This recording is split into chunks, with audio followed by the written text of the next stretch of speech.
এশার নামাজ কত দামি জানেন? আল্লাহ রসুল বলছেন, মান সাল্লাল ইশা ফি জামাআহ ফাকান্নামা কামা নিসফাল লাইল।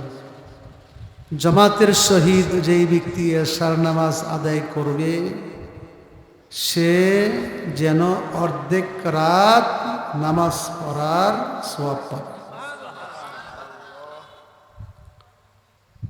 এশা যারা পড়েছেন আপনাদেরকে শুকরিয়া।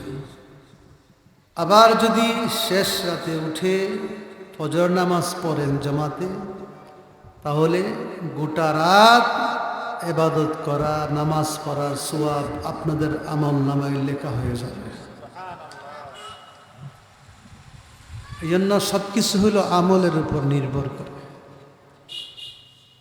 একটা কথা বলেছেন মাওলানা সাহেব যে গ্রামে কিভাবে শান্তি আসতে পারে।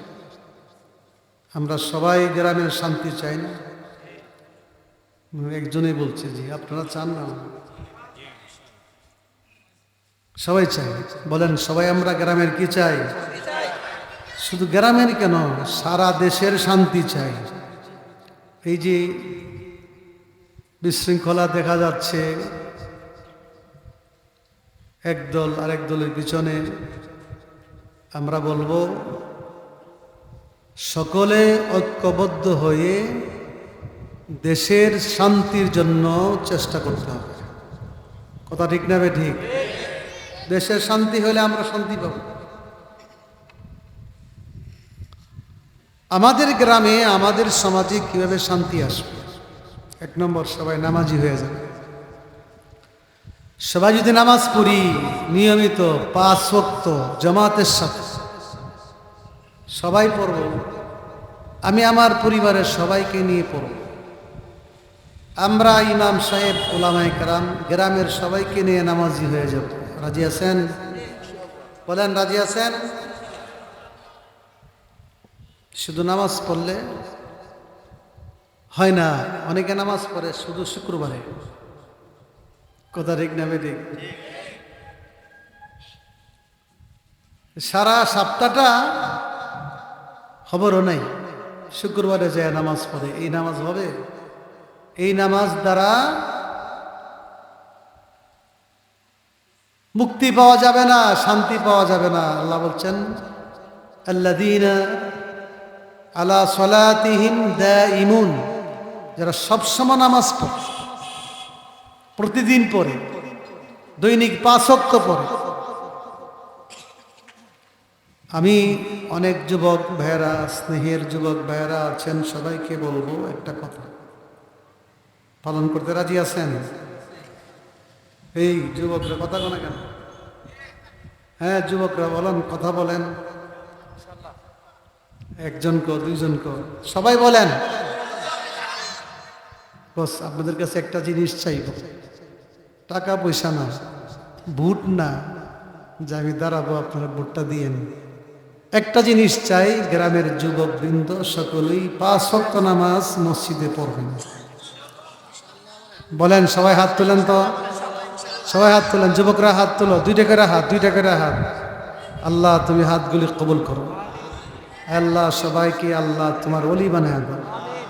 আল্লাহ এই হাতগুলোর দ্বারা মক্কা শরীফে বাইতুল্লাহর গিলাফ স্পর্শ করার তৌফিক দান করো। এই হলো আসল উদ্দেশ্য। আমরা সবাই জান্নাত চাই। আল্লাহ বলে, জান্নাত কিসের বিনিময়ে জানো? ওয়াতিলকাল জান্নাতুল্লাতী উরিসতুমুহা বিমা কুনতুম তা'মালুন। যে জান্নাত তোমাদেরকে দেওয়া হবে, উত্তরসূরি বানানো হবে তোমাদের আমলের বিনিময়ে। কিসের বিনিময়ে? আমল। আর আমলের মধ্যে শ্রেষ্ঠ আমল হলো নামাজ। 1 নম্বর আমল। যুবক ভাইরা, তুমি পড়ালেখা করো, ভালো করে পড়ো, ব্যবসা করো, আপত্তি নেই, করো, চাকরি করবে করো, বিদেশ যাবে যাও, কিন্তু স্রষ্টাকে ভুলিও না, খালেক মালিককে ভুলিও না। আমাদের খালেককে বলেন না, খালেক কে, মালিক কে, রাজেক কে, ক্ষমতা দিবার মালিক কে, ক্ষমতা ছিনায় নেবার মালিক কে, সব কিছুর মালিক, হায়াতের মালিক, মওতের মালিক। এই আল্লাহর হুকুম না মাইন্না পারা যায়? হায়াতও দিচ্ছেন, মওতও দিবেন, রিজিকও দিচ্ছেন, ক্ষমতা চাইলে ক্ষমতা দিবেন। কে? সেই আল্লাহর হুকুম আর মানব না? অবশ্যই মানব। তাফসীর মাহফিল, আমি কোরআনে কারিমের 24তম পারা থেকে সূরা জুমারের শেষের 1, 2, 3টে আয়াত তেলাওয়াত করছি। জান্নাতি কারা হবে? আমরা তো জান্নাতি হতে চাই, চায় না? বলেন না কেন? জান্নাত চাই তো? পরীক্ষার মধ্যে পাস করলে আসল পাস না, নির্বাচনে জিতে গেলে পাস না, আসল পাস হলো যেদিন আল্লাহ তাআলা আমাদেরকে জাহান্নাম থেকে মুক্তি দিয়ে জান্নাত দান করবেন, তখন ওই প্রকৃত পাস হয়ে যাবে, কামিয়াব হয়ে যাবে, সফল কাম হয়ে যাবে। আল্লাহ বলেন কাদেরকে জান্নাত দেওয়া হবে? ওয়াসিকাল্লাযীনা তাকাও রাব্বাহুম ইলাল জান্নাতি যুমারা, যারা তাদের পালনকর্তাকে ভয় করে, যারা স্বীয় পালনকর্তাকে ভয় করে, তাদেরকে জান্নাতের দিকে দলে দলে হাঁকানো হবে। সুবহানাল্লাহ। বাস আল্লাহর ভয় লাগবে। আল্লাহর ভয় মূল ধন। একজন মুমিনের জন্য আল্লাহর ভয় হল মূল ধন। কারণ আল্লাহকে যিনি ভয় করবে, সে কি আল্লাহর নাফরমানি করবে? আল্লাহকে যিনি ভয় করবে, তিনি কি আল্লাহর ডাকে সাড়া দিবে না? দিবে না? বলেন দিবে কি না?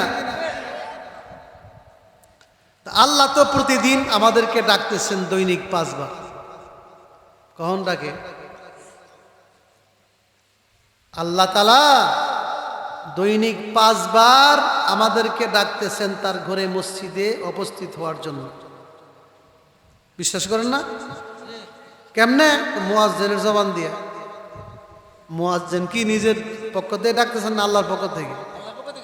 মসজিদটা কি মুয়াজ্জিনের ঘর না আল্লাহর ঘর? আল্লাহর ঘরে দাওয়াতটা কে দিতেছে? আল্লাহ দিতেছেন। মুয়াজ্জিন শুধু আপনাদেরকে দাওয়াতটা পৌঁছায় দিছে।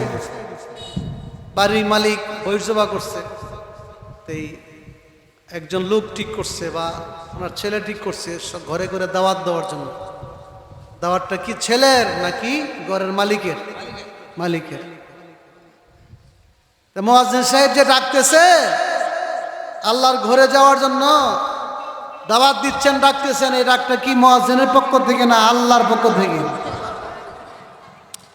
আল্লাহকে ভয় করলে আল্লাহ তোমাকে ডাকতেছে, হাইয়া আলাস সালাহ, নামাজে আসো, নামাজে আসো, নামাজে আসো। কয়বার ডাকে? 5 বার ডাকে ডেলি, একবারও জানা। কত বড় বেয়াদব! বাবা যদি ডাকে যাবেন কিনা? সর্দার সাহেব যদি ডাকে যাবেন কিনা?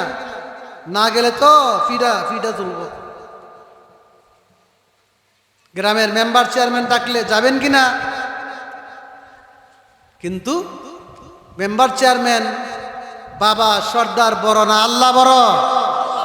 আল্লাহ ডাকতেছেন, আমরা আল্লাহর ডাকে সাড়া দেই না।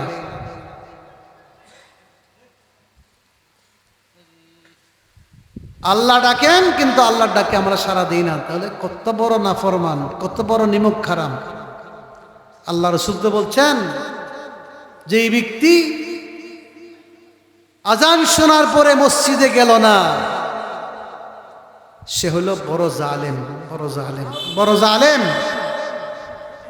বড় জালেম কে?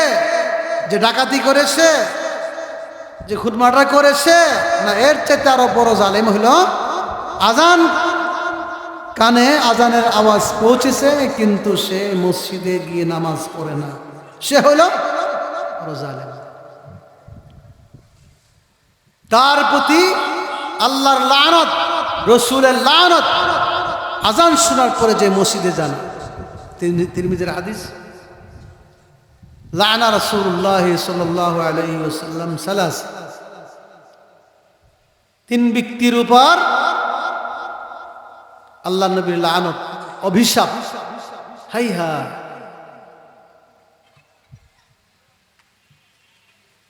রসুলের অভিশাপ, লানত তিন ব্যক্তির উপর। এর মধ্যে একজন রাজুলুন সামিআন নিদা সুম্মা লাম ইউজিব, আজান শুনল, এই আজান নামাজের ডাকে, আল্লাহর ডাকে সাড়া দিল না, নামাজ পড়ল না, তার প্রতি রসুলের লানত। দেখেন ভাইয়েরা আমার, আমাদের কি অবস্থা দুনিয়াতেই, রসুলের লানত, বেনামাজির উপর। যারা আজান শুনে মসজিদে যান, আমরা প্রতিদিন আওয়াজ শুনি কিনা বলেন না? যুবকরা কো না, এই যুবকরা বলো, শুনি তো। কারণ এখন তো মাইক দিয়ে আজান দে, গ্রামে 5টা 7টা 10টা মসজিদ থাকে, চতুর্দিকে আজানের আওয়াজ আসতেই থাকে, একাধিক আজানের আওয়াজ আমাদের কানে আসতেছে। কথা ঠিক না বেঠিক? এ যুবক ভাইরা, এই যৌবনকালে নামাজটা পড়ো, যৌবনকালে নামাজ পড়ো, বড় মজা পাইবা। এই যৌবন কিন্তু চিরদিন থাকবে না, এই স্বাস্থ্য চিরদিন থাকবে না, এই শক্তি চিরদিন থাকবে না। একদিন তোমরাও বৃদ্ধ হবে, আমরাও একদিন কবরে যাব। যাব কি না? কবরে যাব না, মরব না, এমন কেউ আছে এখানে? ঠিক, মৃত্যুর পরের জিন্দিগির কথা একটু স্মরণ করো। এই জন্য আমি আজকে বলবো, আমরা আল্লাহকে ভয় করি। আমরা তো মানুষকে ভয় করি, পুলিশকে ভয় করি, র্যাবকে ভয় করি, র্যাবকে ভয় করি, রবকে ভয় করি না। এক হইল র্যাব, র্যাব চিনেন? কালা পোশাক যদি এখানে আয়ে সবগুলি দূরাদূরি সব কারে ধরে যে ঠিক নেই তো। র্যাবকে দেখলে ভয় পায়। আল্লাহ বলছেন রবকে ভয় করো, ইয়া আইয়ুহান নাসু তাকু রাব্বাকুম। কাকে ভয় করতে হবে? রবকে। র্যাবকে ভয় করলে ভালো হবে না মানুষ।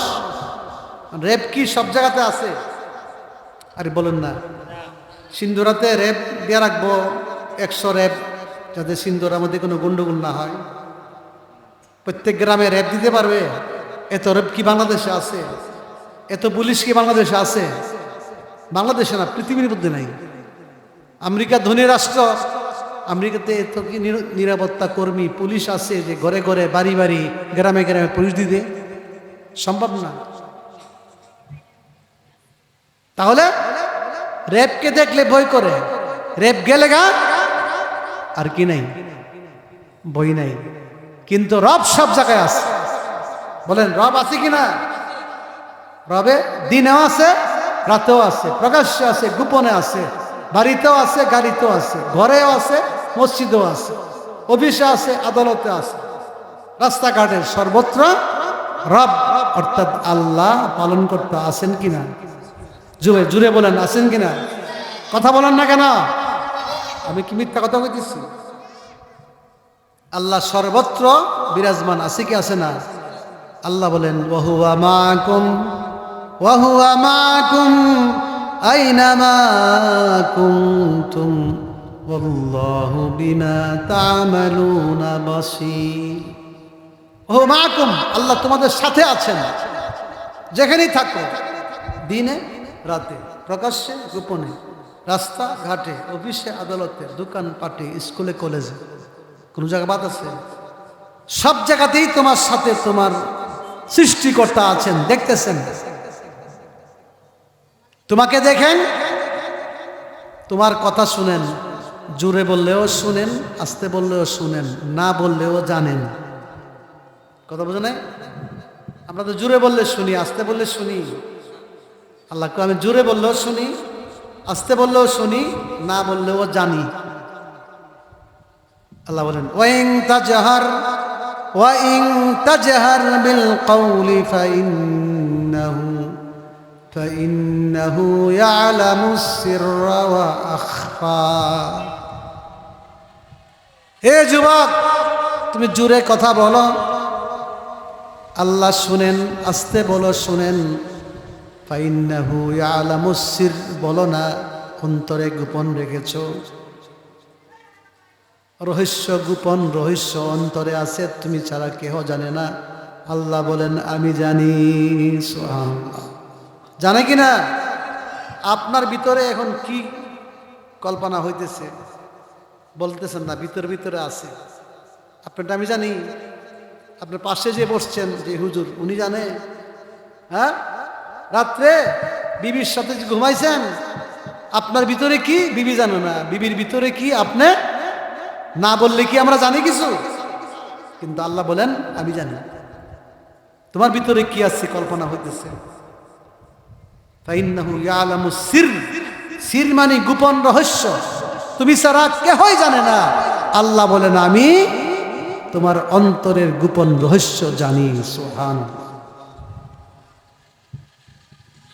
ফাইন্নাহু ইয়ালামুস সির ওয়া আখফা। আল্লাহ বলেন আরো গোপন বিষয় জানি, যেটা তুমিও জানো না। আপনার অন্তরে কি পরিকল্পনা আছে এটা আপনি জানেন, আল্লাহ জানেন, আর কেউ জানে না। আরেকটা বিষয়, আপনি 1 মাস পরে কি করবেন, কোথায় যাবেন, কি খাবেন, এটা জানেননি? আপনি জানেন? আমি 1 মাস পরে কি জীবিত থাকবো না মরে যাব, সুস্থ থাকবো না অসুস্থ থাকবো, হ্যাঁ, কি খাবো, কোথায় যাব, কার লগে সাক্ষাৎ করব, এটা আমি নিজেও জানি না। আল্লাহ বলছেন সেটাও আমি জানি। সুবহানাল্লাহ। এটা হলো আখফা।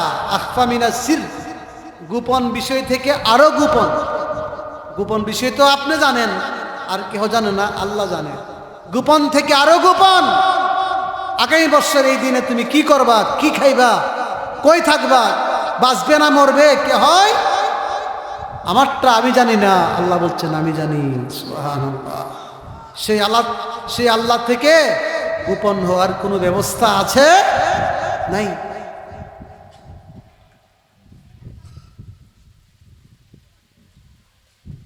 হযরত ওমর ইবনে খাত্তাব রাদিয়াল্লাহু তাআলা আনহু, তিনি একদিন মানুষের ঈমানের অবস্থা, তাকওয়ার অবস্থা, দিলের অবস্থা পরীক্ষা করার জন্য ছদ্মবেশে পাহাড়ে চলে গেছে, জঙ্গলে। হযরত মালিক ইবনে দিনার সাথে আছেন। লক্ষ্য করেন, যে দেখে একটা রাখাল অনেক বকরি চড়াইতেছে। রাখালে বকরি চড়া, তোমার রাখালিকে আর উমরকে চিনবে। হযরত ওমর রাদিয়াল্লাহু আনহু রাখালকে বলেন, বাবা আমরা তো মুসাফির মানুষ, আটকে গেছি, আমাদের সরু সামান কিছুই নাই, একটা বকরি দিলাও,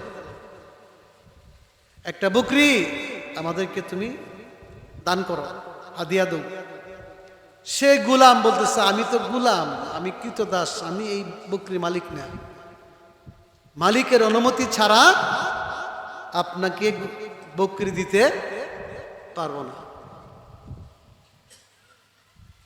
তখন হযরত ওমর পরীক্ষা করার জন্য বলতেছে, আরে একটা বকরি আজকে দিয়ে দাও আমাদেরকে, দিয়ে বাড়িতে যায় মালিক রে বলল আকালাহু জিব, বাকি খাইলেছে। একটা বকরি আজকে কি খাইছে, বাকি খাইছে। এই কথা বলার সাথে সাথে গোলাম, লক্ষ্য করেন, গোলাম বললেন আইনাল্লাহ, আপনাকে বকরি দিয়ে মালিকরে বলবো বাগে খাইছে, আল্লাহ কোথায়? আল্লাহ দেখছে কিনা?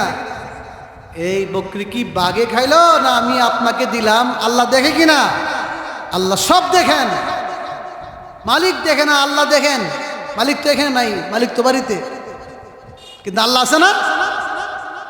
হযরত ওমর রাদিয়াল্লাহু তাআলা আনহু পরীক্ষা করে শেষ, পরীক্ষাতে এই লোক কি হয়ে গেল, পাস হয়ে গেল, উত্তীর্ণ হয়ে গেল। এটা হইল ঈমান, এটা হইল তাকওয়া। আল্লাহ বলছেন যারা আল্লাহকে এই গায়েবানা না দেখে ভয় করে তাদেরকে আল্লাহ তাআলার পক্ষ থেকে দলে দলে জান্নাতে নেওয়া হবে। সুবহানাল্লাহ। আল্লাহ আমাদের সবাইকে তুমি জান্নাতি বানায় দাও। আমাদেরকে, আমাদের মাতা পিতা, গ্রামবাসী, তাফসীরের কমিটি, সাহাবা, সৈনিক সবাইকে আল্লাহ তুমি জান্নাতি বানায় দাও। হযরত ওমর রাদিয়াল্লাহু তাআলা আনহু কি করছে জানেন? পরের দিন লোক পাঠাইল, এই অমুক জায়গার গোলাম রে নিয়ে আসো। যে গোলামের সাথে কালকে যে কাহিনী হয়েছে, এই গোলামকে নিয়ে আসো। গোলামকে নিয়ে আসছে। আরে বাবা, মালিক, গোলামের মালিক এবং গোলামকে নিয়ে আসছে। মালিকরে বললেন হযরত ওমরের, তোমার এই গোলামটা, কৃতদাসটা আমার কাছে বিক্রি করো। মালিক বলে, আপনি নিবেন? এমনি দিলাম হাদিয়া, তিনি তো রাষ্ট্রপ্রধান, আমিরুল মুমিনিন, বুঝেন নাই? আপনাকে এমনি দিলাম। না না, আমি এমনি নিব না, আপনাকে বলি বিক্রি করো। বিক্রি করছে, টাকা নিচ্ছে, টাকা পরিশোধ করে বলে, এই গোলাম তো চিনছে, কালকে যে দেখা হয়েছিল, এটা সাধারণ লোক না, তিনি আমিরুল মুমিনিন। তখন হযরত ওমর এই গোলামকে বলেন, তোমাকে কাজ করার জন্য আমি ক্রয় করি নাই, তোমাকে চিরদিনের জন্য গোলামি থেকে মুক্তি দান করলাম। আজাদ, গোলাম আজাদ, আজাদ। কেন জানো? কেন তোমাকে আমি স্বাধীন করে দিলাম, আজাদ করে দিলাম, গোলামি থেকে নিষ্কৃতি দান করলাম? কেন জানো? বলেছেন, আতাকাতকা হাযিহিল কালিমা ওয়া আরজু আন তুতিকাকা ফিল আখিরাহ। কালকে যে বলছিল আইন আল্লাহ, আল্লাহ কোথায়, মুক্তি চাওয়ার পরে কি বলছিল? আল্লাহ কোথায়, আল্লাহ দেখে না? এই শব্দের দ্বারা তুমি আজকে মুক্তি পাইলা দুনিয়াতে। আমার আশা, এই শব্দের দ্বারা তুমি কিয়ামতের দিন জাহান্নাম থেকে মুক্তি পেয়ে জান্নাত পেয়ে যাবে। কারণ আইন আল্লাহর শব্দটার অনেক পাওয়ার। এর নাম হলো ঈমান, এর নাম হলো তাকওয়া। মালিক দেখে না, কিন্তু আমার কি দেখে? আল্লাহ দেখে। এই জন্য বলছি, আল্লাহকে ভয় করিনি আমরা।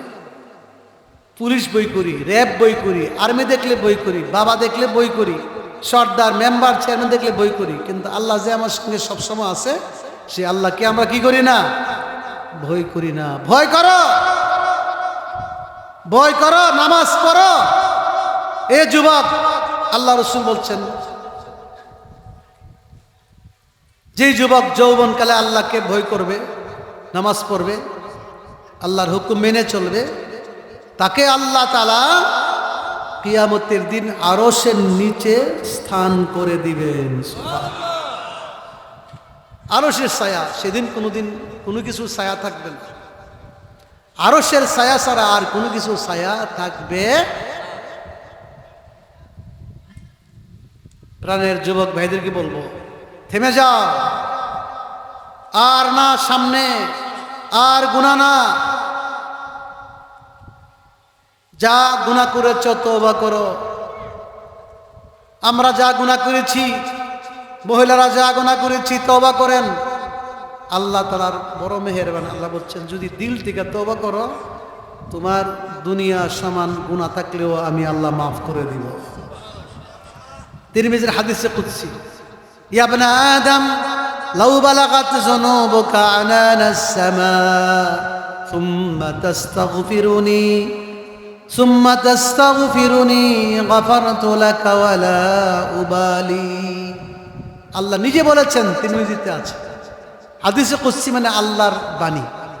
আল্লাহ বলেন, হে আদম সন্তান, সিন্ধুরা, ব্রাহ্মণবাড়িয়া, নবীনগর, ঢাকা, চট্টগ্রাম, সিলেট, বাংলাদেশ, পাকিস্তান, হিন্দুস্তান, আফগানিস্তান, তুর্কিস্তান, সারা পৃথিবীর আদম সন্তানকে, সন্ততিকে আল্লাহ ডেকে বলেন, তোমার গুনাহ যদি এত বেশি হয়ে যায়, তোমার গুনাহ যদি বেশি হতে হতে পৃথিবী ভরে আকাশের মেঘমালা পর্যন্ত পৌঁছে,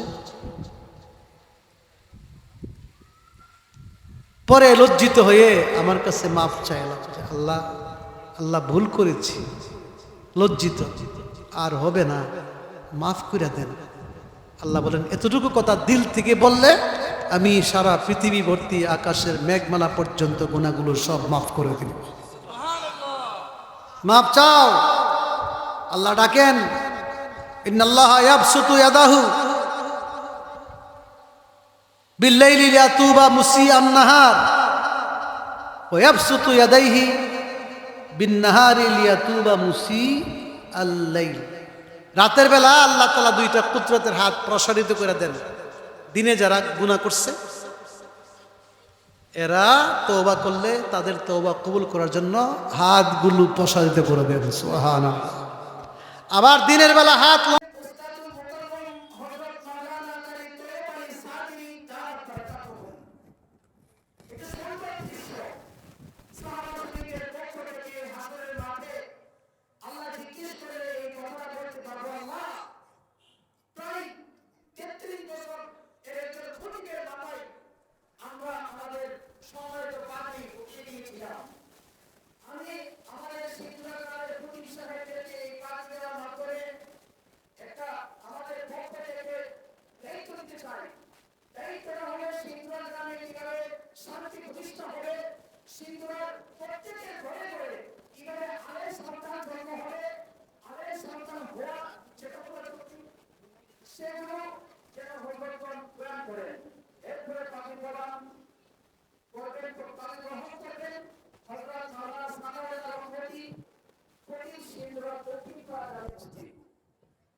সামনে আসার জন্য জামালউদ্দিন সাহেব সিন্ধুরা নিয়াজউদ্দিন ভাই জানায় উপস্থিত। এরপরে পাক দেওয়ার জন্য আমি আহ্বান করব মাওলানা ইকবাল হোসেন সাহেব খতিব সিন্ধুরা পূর্বপাড়া জানায় উপস্থিত। পাকি গ্রহণ করতে আসছেন মাওলানা ইকবাল হোসেন সাহেব খতিব সিন্ধুরা পূর্বপাড়া জানায় উপস্থিত। এরপরে পাকি গ্রহণ করতে আসবেন হযরত মাওলানা মহিউদ্দিন মাহি খতিব সিন্ধুরা মধ্যপাড়া জামে মসজিদ। এখন পাকি গ্রহণ করছেন মাওলানা ইকবাল হোসেন খতিব সিন্ধুরা পূর্বপাড়া জামে মসজিদ। এরপরে আমি অনুরোধ করছি মাওলানা মহিউদ্দিন মাহি সাহেব নাই, এরপরে আজ পাকি গ্রহণ করার জন্য আসবেন মাওলানা আহসানুল্লাহ খতিব সিন্ধুরা পশ্চিমপাড়া জামে মসজিদ। সিন্ধুরা পশ্চিমপাড়া জামে মসজিদের সম্মানিত খতিব মাওলানা আহসানুল্লাহ সাহেবকে অনুরোধ করছি। আমাদের সিন্ধুরা গ্রামের ছয়টি মসজিদ ছয়জন খতিব সাহেবকে পাঠিয়ে দেওয়ার পর আমাদের গ্রামের প্রবীণ মুরব্বী আলেম মাওলানা মাকবুল হোসেন সাহেব পিতা মরহুম সিকান্দার আলী হযরত কি আছেন?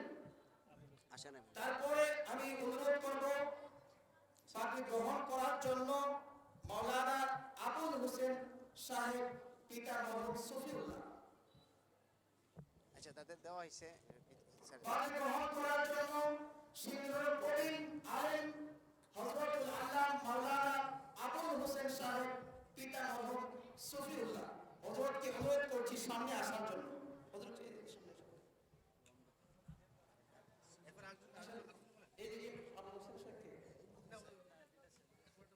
এরপরে পাকি গ্রহণ করার জন্য অনুরোধ করছি মাওলানা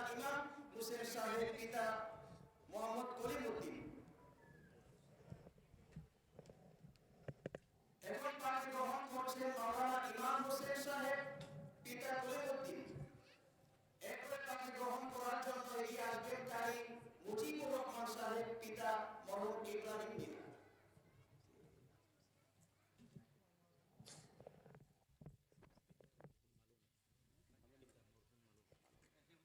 এরপরে তাকে গ্রহণ করার জন্য আসবে কারি মুজিবুর রহমান সাহেব, পিতা মরহুম ইব্রাহিম মিয়া। আমি হযরতকে অনুরোধ করছি সামনে আসার জন্য। আমরা দোয়া করি হযরত যেন অচিরে সুস্থ হয়ে যায়। লাঠি ভর করে আসতেছেন ওনারা, আমাদের সিংহরা গ্রামের গৌরব। হাসরের মাঠে ওনাদেরকে দেখিয়ে আমরা এই কথাটা বলতে পারবো, আল্লাহ সিংহরা গ্রামে আলেম সমাজ, এই আলেম সমাজগুলোকে নিয়ে তোমার সামনে উপস্থিত হয়েছি, এই কথাটা যেন বলতে পারি, সেই জন্য আজকে এই আয়োজন। এখন তাকে গ্রহণ করবেন কারি মুজিবুর রহমান সাহেব, পিতা মরহুম ইব্রাহিম মিয়া। তারপর সামনে এগিয়ে আসবেন, তাকে গ্রহণ করবেন মাওলানা এস এম সামি, পিতা মরহুম মালু মিয়া। মাওলানা এস এম সামি, পিতা মরহুম মালু মিয়া সাহেবের সন্তান, সিন্দুরনা পশ্চিমপাড়া।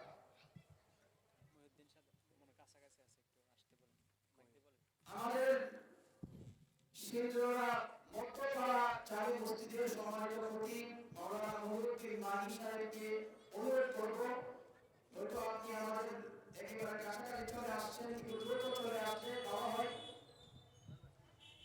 এখন তাকে গ্রহণ করছেন কারি মুজিবুর রহমান সাহেব। এখন তাকে গ্রহণ করছেন এস এস সানি, পিতা মরহুম মালু মিয়া সাহেব। আল্লাহ তাআলা আমাদের সিংহরা গ্রামের প্রত্যেকটি আলেমকে নিয়ে হায়াত দান করুক এবং এবং প্রত্যেকের অবস্থান থেকে আমাদের সিংহরা গ্রামের যে উন্নতি এবং ইসলাম যেন ঘরে ঘরে পৌঁছে যায়, ওনাদের ওসিলায় যেন প্রত্যেকটি মানুষ নামাজি হয়ে যায়, আমরা সেই দোয়া করব।